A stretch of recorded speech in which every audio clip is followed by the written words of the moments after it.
Woods of Cranch. It's the 16th of June, 1989. Me and a small squad of around 10 people are going to an outpost, then going on a mission. I don't know about anything about the mission. We just weren't allowed to tell anyone that we were going on it at all. We're in a region of Verovsi, something that used to be some sort of state. Well, we're pulling up to the station right now. Me and my friend James were told to do a patrol around the outpost while they get the gear ready. We aren't far off from a city. We were close to one, but it got nuked long ago, so most of the area is off limits, even to military personnel. I could only imagine the scene of it. I saw a bunch of planes flying real low. I think they were going on a bomb run?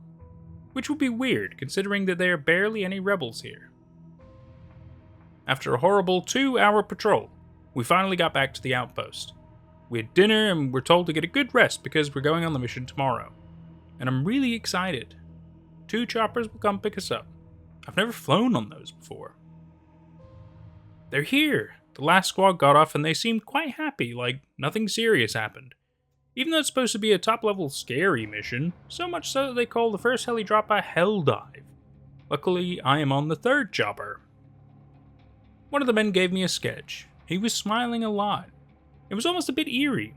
He told me to have fun, which I appreciate, I guess, but the sketch is quite weird. I hope we arrive soon. One of the choppers got here before us and set camp. We were told the air is clear and we have nothing to worry about. Yet. It's getting quite cloudy, so it's probably best that we land soon. The heli is shaking a lot and I can barely write. It started raining not too long ago, so we found a spot to land and set camp. The other 2 helicopters were already there, and we were set to leave as soon as the storm passes. We set camp next to a hillside. It's quite calm out here. The hillside also acts as a cover from the rain. We made a campfire and started talking about what the mission could be. We were all rookies. I also wouldn't be surprised if we were all around 16 to 18. We didn't have tents because the chopper only has some food supplies, guns, and ammo. We also have a dog with us. It looks like some sort of husky. We don't really know its name, so we just call it Dog. We couldn't last here that long, so we only have food supply for 3 to 7 days. The chopper is about 3 kilometers from our camp. It was really hard to find a spot to land. We have some sheets that we'll sleep through the night on. So yeah, good night. We just woke up and things aren't looking good. One of the men died from the heat. We're up in the hills, so that's weird. We also lost Phil. He and I were up last night, so we couldn't sleep and just talked about what we thought could happen in the war. The last thing I heard from him was that he went to the toilet. Before we leave, we'll send a search party to find him and bury the other guy. I'm going to stay at the camp and help bury him and 3 others, including James. We finally buried him. It was my first time seeing a corpse, and probably not my last. It's already like 5 p.m. We haven't heard from the search party yet. We told them to get back by 7 and not get out of the 3-kilometer radius. I'm looking at the sketch that the man gave me. It almost looks like a deformed deer. We made contact with the other 2 choppers and they found the outpost and have set camp. So at least some good news. Is that like some sort of bird or deer maybe?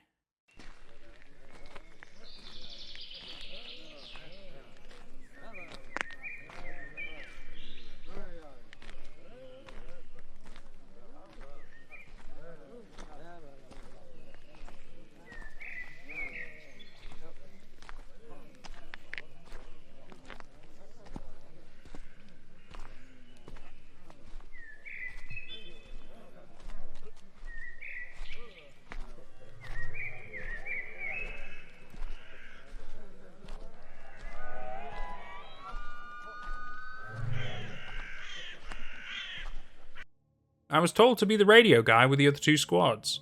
And for now it's quite easy because there's really not much I'm doing, just waiting for any messages. We're still waiting for the search party to come back. But it's been over a day now, I think. I don't really have a good conception of time right now. We got a message from the high command. We were told to wait for the search party at all costs and not leave until they return. So now we're stuck here until they return. Real nice. I can feel that things are getting uneasy in the camp. Recently, one of our soldiers had a panic attack and committed suicide, while also taking one of the commanding officers with him. We're basically alone. We haven't had a single order in days. Food is running low and it's getting really hot. We were talking about deserting, but it just doesn't sit right with me. Also, something weird happened today. I woke up at 3 a.m. and got something to drink. I was standing next to a little table we made, for a while just drinking some water. Then in the corner of my eye, I saw a deer. He was quite big and behind some trees, but that's not the point. The weird thing was that it stood on its hind legs. It's been some time since I wrote anything. I think it might be 2 to 3 weeks since we arrived. But really not much has happened apart from finding Phil. He was hanging from a tree, which was quite something. He just didn't seem like he was suicidal. So death was everything but normal. This VHS tape was strapped to him.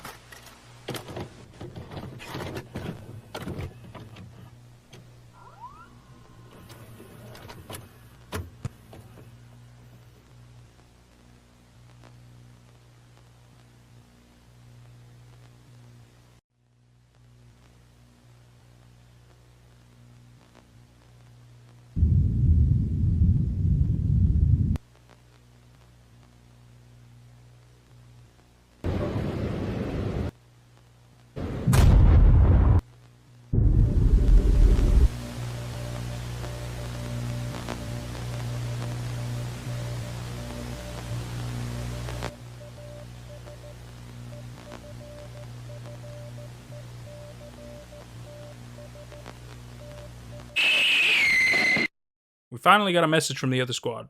This is what I got. Squad Delta. Delta, come in. This is Squad Delta. We hear you. This is Squad Alpha. We were ordered to retrieve some egg, which we have. We're now on our way to the extraction point. What kind of extraction point? There is no extraction point.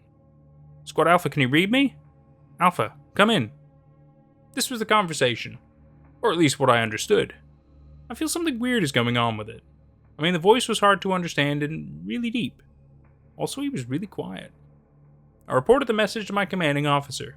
He told us we'll get back to the helicopter in the morning. Finally, we're going home. Today's the day. We're finally going back home. If I'm right, we've been here about 2 to 3 weeks. We had to eat berries and hunt rabbits because our food supply was basically non-existent. We have to hike to the helicopter. It's about 3 kilometers and should take us around 1 hour if we're lucky enough. There's around 6 of us left.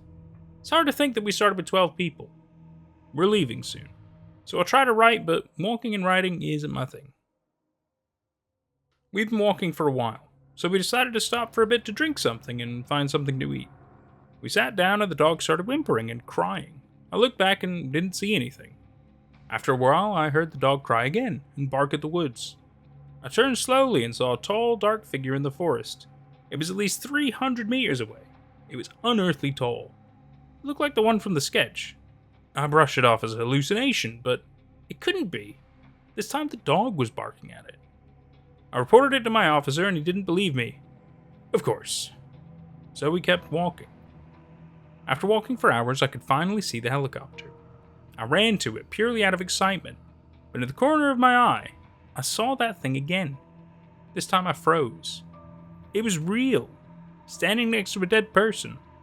I took out my camera just to check and took a picture. And it was on it. I ran to the chopper as fast as I could, but my team wasn't behind me anymore. I'm in the chopper and the pilot also is in here. I still hear some sort of deer-like sounds every now and then, but yeah, I just hope I'm not alone. The end. Camp Ridgewood. Camp Ridgewood was grueling work. Hidden deep in the mountains, it was isolated and relentlessly challenging. The kids, ranging from ages 10 to 15, were difficult to manage, with their endless energy and constant bickering. As one of the 3 counselors alongside Hannah and Greg, my job was to keep them safe and entertained. Most days felt like an uphill battle. One evening, after a particularly exhausting day of wrangling the kids, swimming, hiking, and breaking up petty fights, we gathered round the campfire. The forest around us was dense and oppressive, the darkness closing in as the fire crackled and sparked. The kids loved my scary stories, and I had one ready to give them a real chill. It was a night just like this, I began, my voice dropping to a whisper, when campers at Ridgewood heard strange noises coming from the woods. The campers leaned in, faces illuminated by the flickering flames, eyes wide. I described the creature with glowing eyes lurking in the forest, their fear palpable. Just as I was getting to the good part, a sudden rustling from the tree line made everyone jump. Nervous laughter followed, with some kids glancing around uneasily. "That was perfect timing, Max!" Emma, a fearless 12-year-old, exclaimed, though her voice wavered. I forced a smile, trying to mask my own unease. "Yeah, almost too perfect. But let's stick close to the cabins tonight, okay?" After the kids dispersed, I couldn't shake the feeling that something was off. The rustling wasn't a small animal. I tried to convince myself it was just the wind. But deep down, I knew better. The next day passed in a blur of routine activities, but that night the air felt thick with tension. We gathered around the campfire again, though I kept the story light this time.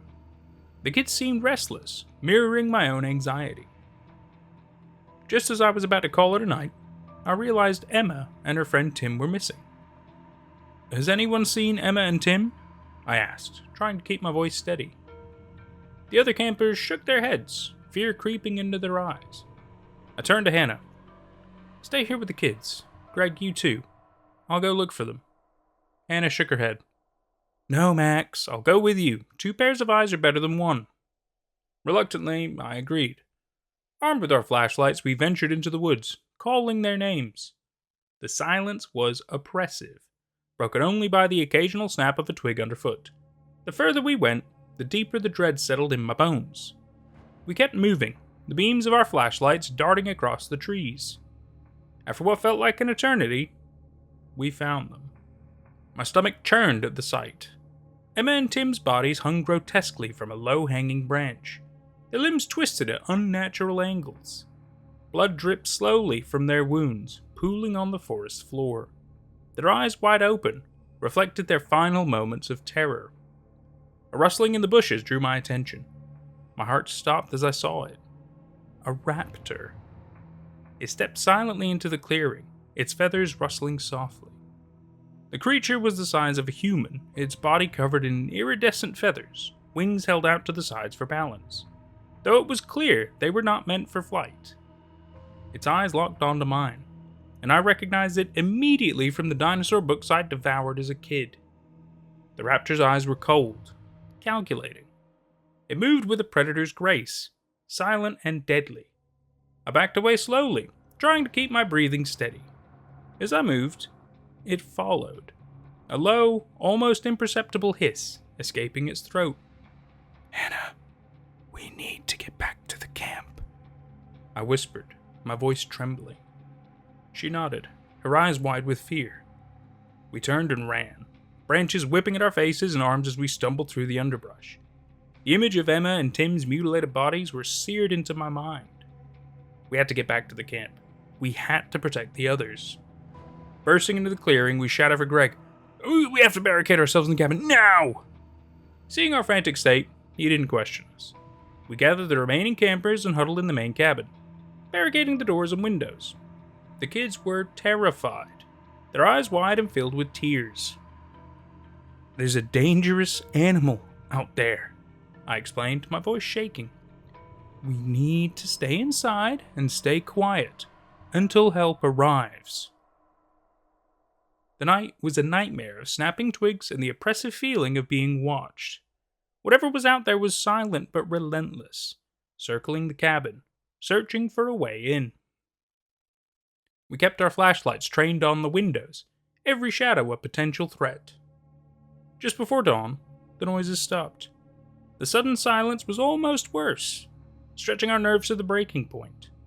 As the first light of day filtered through the windows, I cautiously peered outside. The camp was eerily quiet, but there was no sign of the creature. "We need to get to the counselor's cabin and use the radio," I whispered to Hannah and Greg. "Everyone stay together and move quickly." We made our way to the cabin, but it was a mess. I suddenly heard Hannah scream. I whipped my head around. Standing behind me was Hannah. I realized that the thing could mimic human voices. "Oh, we need to get to the cars," I said, my voice shaking. "Everyone stick together and move quickly." As we ventured deeper into the forest to where the cars should have been, I eventually realized we were lost. "What do we do now?"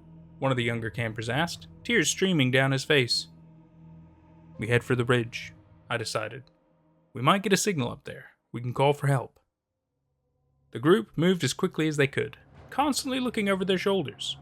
The snapping of twigs began again, echoing through the trees. It was stalking us, and the silence was suffocating. We reached the ridge, but the sight that greeted us stopped us in our tracks. The raptor stood at the top, its eyes fixed on us, lips pulled back in a snarl. My mind raced. We had nowhere left to run. "Everyone stay behind me," I said, grabbing a large branch as a makeshift weapon. The raptor moved silently, its predatory eyes locking onto mine. I swung the branch, but it was too fast. With a swift, almost graceful motion, it knocked the branch from my hands and slashed at me with its sickle-shaped claw. I fell to the ground, blood streaming from my wounds. Hannah tried to fend it off, but the raptor was relentless. It knocked her aside, its claws cutting deep. The campers screamed, huddled together in terror. Just when it seemed all hope was lost, a loud bang echoed through the air. The raptor stumbled, turning to face the new threat. Standing at the edge of the clearing was a park ranger, rifle in hand. "Get down!" he shouted, firing another shot. The raptor screeched in pain and fled into the forest, disappearing into the shadows. The ranger rushed to us, checking our injuries. "Are you all okay?" he asked, his face grim. "Oh, we are now," I gasped, clutching my bleeding side. "Thank you." The ranger helped us back to the camp, where we were treated for our injuries. An emergency team arrived soon after, and the campers were evacuated to safety. As we were loaded into ambulances, I looked back at the forest, a shiver running down my spine. We had survived the night, but the shadow of the raptor would haunt Camp Ridgewood forever. I was a camp counselor during the midnight massacre of Camp Greenleaf. A simple job. That is what I thought it would be. Just helping out some kids during summertime with all the camping activities. Good wholesome fun, and a feeling of pride in being a small special part of the summertime fun that all the kids would remember when they were my age. I never got to go to summer camp, so I thought it would be nice to experience all the entertainment and memories alongside a new generation. I was sure everyone would have a great time. That is, until the killings started. I still feel guilty that I survived when so many were slain. I could have done more. I should have done more. I don't know how or why it all happened. When it was done, I couldn't believe what had happened or who the police said was the perpetrator. The trauma and fear of the situation will stay with me forever, but at least I survived. My friends and campers did not. I will recount what I remembered to honor their memory and make me face my own failure to protect them. I know I could have done more, but if it was really who I suspect it was, would I have been able to stop them? It was the first week of summer, and I was headed to Camp Greenleaf with the other counselors. The day was beautiful, and the scenic vista of the camp and the nearby lake glistening in the morning light was an inspiring sight. With me were 3 other counselors, Chelsea, Glenn, and Whitney. They all looked right out of high school, and I was the oldest by a bit, it seemed. Whitney had been sitting next to me on the bus, so I tried to talk with her a bit, but she seemed disinterested and was mostly on her phone the whole time. Meanwhile, Glenn was making an awkward attempt at hitting on Chelsea, who continued to roll her eyes and try to ignore his attempts at small talk. Despite the disinterest of my fellow counselors, I was ready to get started. We got off the bus and were met by a bear of a man who gave us a brief introduction and overview on what to expect in our roles as camp counselors. The man leading the meeting was the director and head of Camp Greenleaf, Mr. Johnston, though he insisted we refer to him as Ken, or Coach, since he also worked as a high school football coach during the school year. "Remember, we're a team. We work together and we do our best and everyone will have a great summer." He finished with a flourish and a raised fist like he expected us to give him a standing ovation. I felt bad at the lack of response, so I shouted a response. "Yeah, let's do it!" Ken smiled approvingly, while my fellow counselors judged me in silence with condescending looks. This was going to be rough. If I had to remain the only optimistic one, besides the director. Later that day, the campers arrived. We were a bit short considering we were supposed to have over 20 kids, but only 12 arrived. Apparently, the camp had a reputation that some kids had heard disturbing rumors about and refused to go. It seemed like a bad omen, but I promised I would help make the time for the kids who did show as great as possible. I got to meet most of the campers, and despite being discouraged by the small number, it did mean we had more time to spend with each one. My excitement was diluted when I realized a lot of them seemed uninterested in most of what the camp and all of us had to offer. The general apathy as soon as they arrived was palpable. They were high schoolers, and to my dismay, seemed more inclined to ignore our attempts at instruction and activities and stay glued to their phones. Only one of the campers spoke directly to us. Her name was Beatrice, or B for short. She was a little shy, though seemed nice. Unfortunately, she was a bit of a pariah, and was picked on by most of the other kids. The only thing that could pull their attention away from their phones was a verbal jab or some trick or prank they tried to pull at B's expense. I tried to put a stop to it, but it was always in passive-aggressive ways that were tough or catch and call out the offenders. Most of the girls ignored me anyway, and continued to harass B throughout the day. We had a very busy day of activities and orientation. Many of the kids did start to have fun when they realized they had a lot more to do than just sit around on social media. Glenn and I showed the boys to their cabins, while Whitney and Chelsea showed the girls to theirs. Even as we parted into our groups, I saw Beatrice looking sullen, and I saw more of the girls snickering at her behind her back. It was tough to watch, but I couldn't do much to interfere. Later at night, Ken had arranged a counselor meeting, and he seemed very odd. He was normally very cheery, practically dripping with enthusiasm. Now, though, despite arranging the meeting, he seemed disinterested and almost paranoid. It seemed like he kept looking over his shoulder, and at several points had even asked us, "Do you all hear that? That chiming sound in the distance?" We all listened carefully, but none of us could. "I can go take a look and see if some of the kids left their cabins and are messing around with some of the trinkets in the storage shed. I know there was an old cowbell out there." Glenn interrupted me quickly, saying, I got a fever, and that's the only prescription, is more cowbell," in a terrible Christopher Walken impression. I laughed despite the interruption. Whitney and Chelsea either didn't get it or didn't care, while Ken glowered at him. We sat back down, and Ken muttered again, "I hear something out there. Someone's messing with me."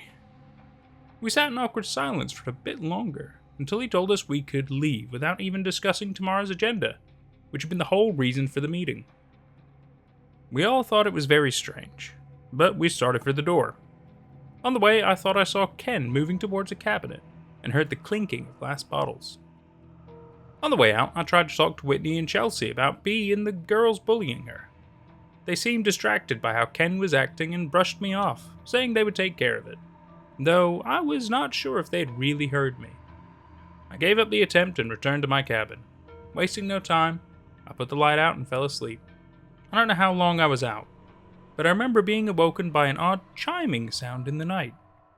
It was faint, not so loud that it woke everyone up, but noticeable to those who were light sleepers. Hadn't Ken said he heard a bell or chime or something? I saw a few lights come on in the boys' cabin, and figured a few campers had heard the sound too.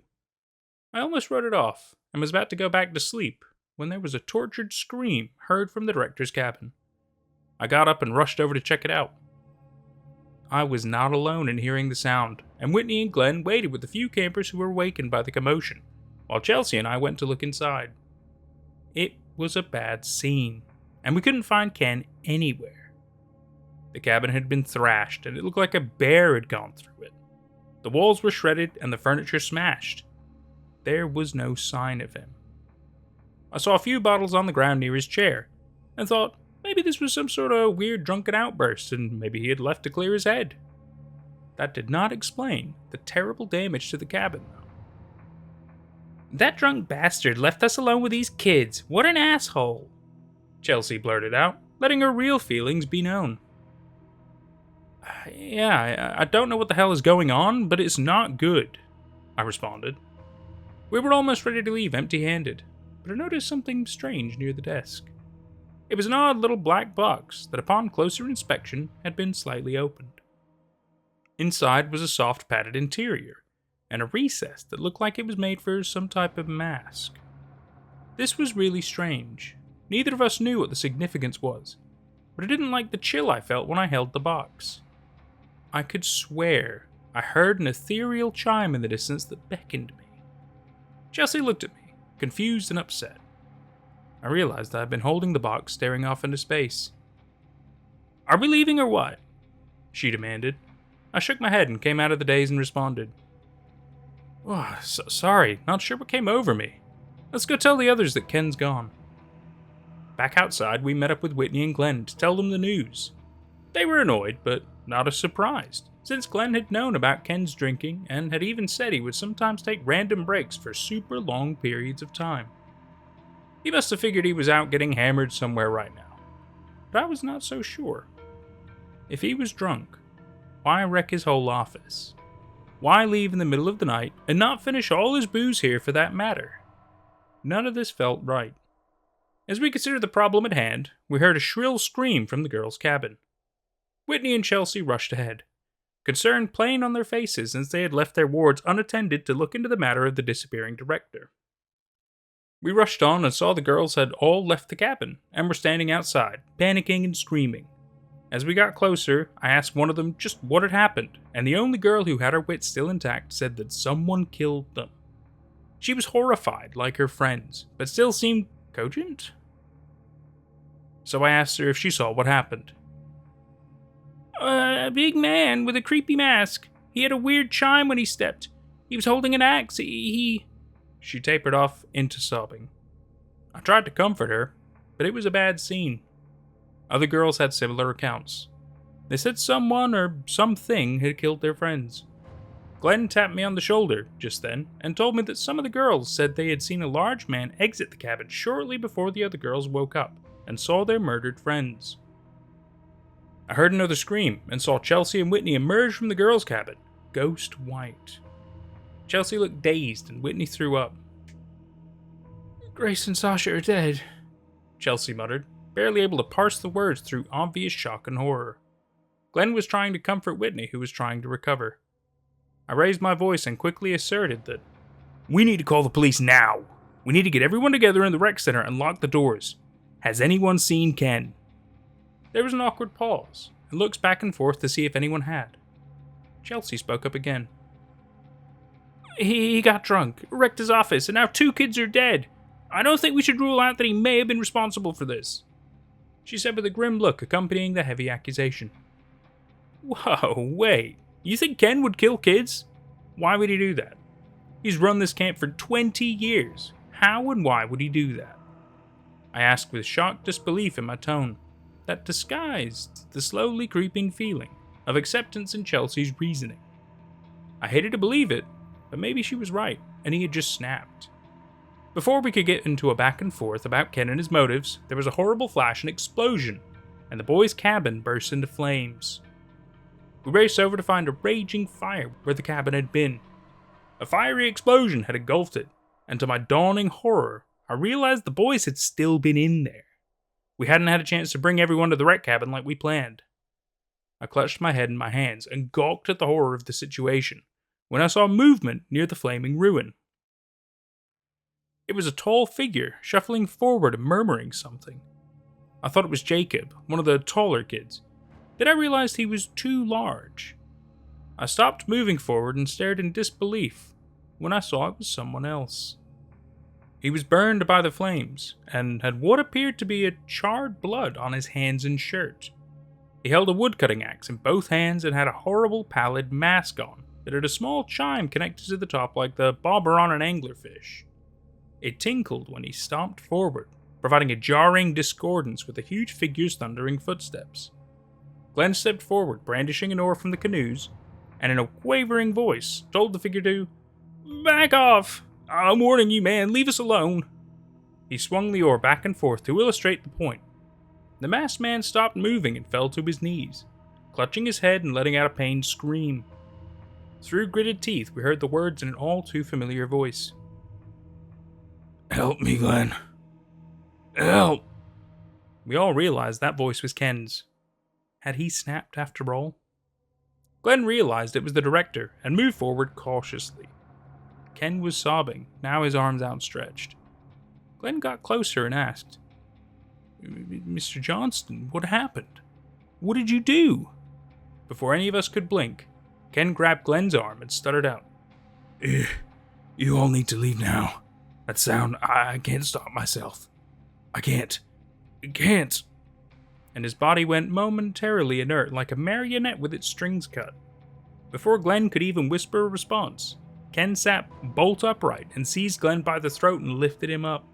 Then he threw him into the side of the burning cabin. Glenn screamed as the flames licked at his clothes, and before any of us could move in to help, Mr. Johnson had raised the axe and embedded it into Glenn's head with a wet crunch. All of us screamed in unison at the cold-blooded murder we had just witnessed. There was another awful ripping sound as the axe came free from Glenn's lifeless body, and the soulless eyes of the director-turned-murderer faced us. Whitney and Chelsea screamed and ran, and I also turned to flee. I remember seeing Beatrice standing outside the girls' cabin looking at the spectacle. I ran towards her and implored her to get back inside and lock the doors. But she just gently smiled and shook her head and pointed to me. I was confused by the gesture, but I thought I'd heard the faint sound of a bell and saw something in her other hand. I ran towards her, but something struck me hard in the back of the head and everything went dark. I woke up hours later in the girls' cabin. Beatrice was the only one there with me. She said the others had all been killed. The way she said it was oddly calm and dispassionate. Later, the police arrived and it was determined the perpetrator of the terrible killings had been Ken Johnston. Drunk and driven into a homicidal rage, he had killed almost every single camper and all the counselors but me. Police found him outside the cabins face down and soaked in blood, surrounded by more corpses. Found on his person was a gore-encrusted woodcutting axe and an odd mask with a chime on it. Later I heard that he insisted in his insanity plea that the mask made me do it. It spoke to me. Ken was later found guilty and sentenced to execution. During the trial, it was discovered that he did have a real dark side to him. Evidence turned up that he had abused several campers in the past and paid them off or had them threatened to stay quiet. One case around 16 years ago stated he had raped a camper and she'd even gotten pregnant. Somehow he had kept it under wraps and had paid the mother to keep it quiet. The disturbing thing is that the mother had died recently, and the name of the surviving child was one Beatrice Larkin. I considered the only other survivor from that horrible night and thought about the implications. She was the right age, and at the camp he worked at no less. Then I remembered the odd chiming sound, and the hint of a memory replayed in my head of her holding a small bell, and hearing it chime in tune with the disturbing mask's chime, and the bellows of pain and forced motion of Mr. Johnston as he was moved in time with the chiming sound. What was that bell? I don't know what really happened, though I suspect some impossible things. I never saw her again, but if my creeping suspicion is confirmed, then they might not have stopped the right person, and a killer is still on the loose. Top 3 for a reason. Now, granted, I mean, some of them have, pictures and video and stuff, but to kind of justify why I allowed it, their word count was a lot less. So I was like, okay, well, you kind of bulking out your story a little bit. That seems fine. If you hit 3,000 and there was that might have been a bit iffier to do. But, it just would have felt unfair. But overall, I thought this was fairly well balanced. I'm pretty pleased with the results, and I really hope you guys enjoyed them too. Let me know down below which were your favorite and why. And we've got a potentially upcoming contest, an art contest coming up, which I think I'll be making an announcement video for that probably later on today. So yeah, that'll be quite good. It's like the first week in August, basically. Which it's going to be good. Little horror-themed artistic contest. I think it's going to be great. It's going to be important to announce it ahead of time, so it gives people a bit of time to really think about what they want to draw, etc., etc. I think it's going to be great. Really excited to look forward to it, and I sure hope you are too. We'll we'll see you around. Thanks so much. Thank you so much to my YouTube members and Patreon members for all the love and support. It's thanks to people like you that we can keep growing.